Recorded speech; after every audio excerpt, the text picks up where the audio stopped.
12ನೇ ಅಧ್ಯಾಯದ 6ನೇ ಶ್ಲೋಕ. ಏತು ಸರ್ವಾಣಿ ಕರ್ಮಾಣಿ ಮಯಿ ಸನ್ಯಸ್ಯ ಮತ್ಪರಾಃ ಅನನ್ಯೇನೈವ ಯೋಗೇನ ಮಾಂ ಧ್ಯಾಯಂತ ಉಪಾಸತೆ.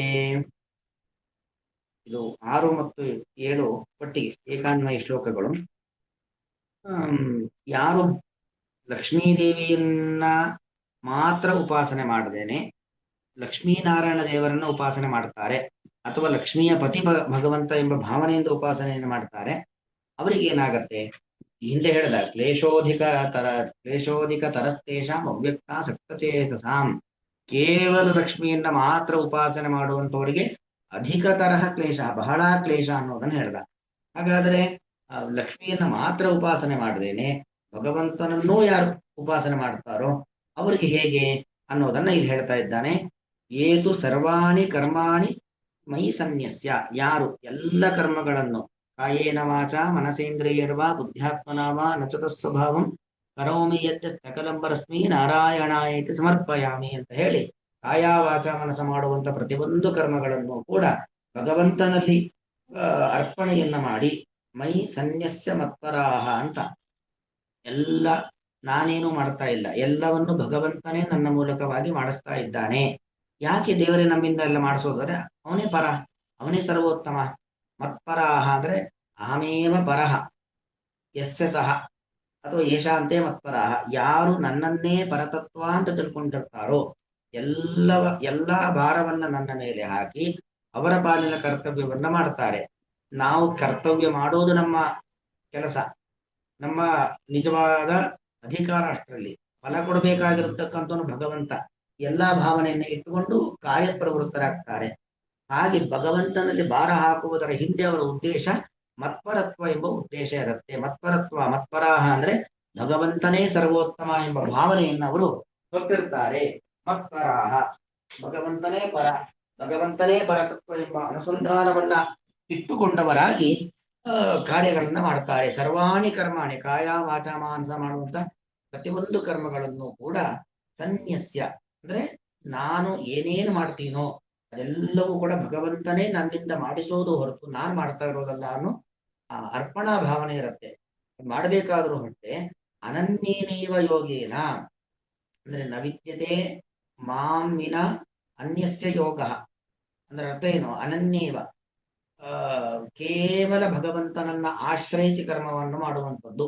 ಮದೇಕ ಶರಣ ಅಂತಾರೆ. ಕೇವಲ ದೇವರೇ ಎಲ್ಲವನ್ನು ನಡೆಸೋದು. ಈ ಉದಾಹರಣೆಗೆ ನಮ್ಮ ದೇಹವನ್ನೇ ತೆಗೆದುಕೊಂಡ್ರೆ ನಮ್ಮ ದೇಹದ ಪ್ರತಿಯೊಂದು ಅವಯವಗಳಿಗೂ ಒಬ್ಬೊಬ್ಬ ತತ್ವಾಭಿಮಾನಿ ದೇವತೆಗಳು ಅಂತ ಇರ್ತಾರೆ.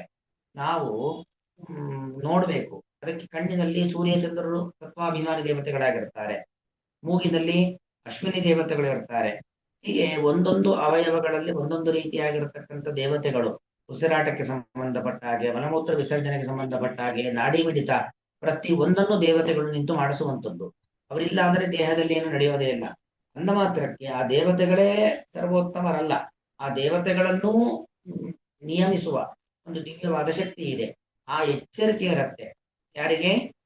ಭಗವಂತನಲ್ಲಿ ಭಕ್ತಿಯನ್ನ ಮಾಡಿ ಕೆಲಸಗಳನ್ನ ಮಾಡತಕ್ಕಂಥ ಭಕ್ತರಿಗೆ. ಅದನ್ನು ಹೇಳೋದು ಅನನ್ಯೇನೈವ ಯೋಗೇನ, ಅನನ್ಯ ಯೋಗ.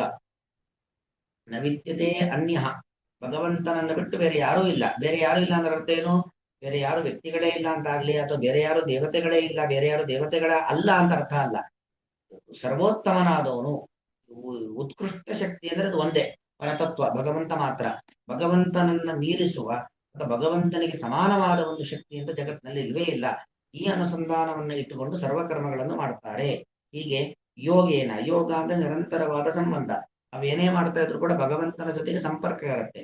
ಇದು ಭಗವಂತ ಮಾಡಿಸ್ತಾ ಇದ್ದಾನೆ, ಭಗವಂತನ ಪೂಜೆ ಆಗಿದೆ, ಇದು ಫಲ ಕೊಡೋನು ಭಗವಂತ, ಇದನ್ನ ಸ್ವೀಕರಿಸುವವನು ಭಗವಂತ. ಈ ನಿರಂತರವಾದ ಭಗವಂತನ ಜೊತೆಗೆ ಬಾಂಧವ್ಯ, ಭಗವಂತನೊಟ್ಟಿಗೆ ಯೋಗ ಸಂಬಂಧ ಬಾಂಧವ್ಯ ಅದಿದ್ದೇ ಇರುತ್ತೆ. ಹೀಗಿದ್ದು ಮಾಂ ಧ್ಯಾಯಂತಹ, ನಿರಂತರವಾಗಿ ಭಗವಂತನ ಚಿಂತನೆಯನ್ನ ಮಾಡ್ತಾ.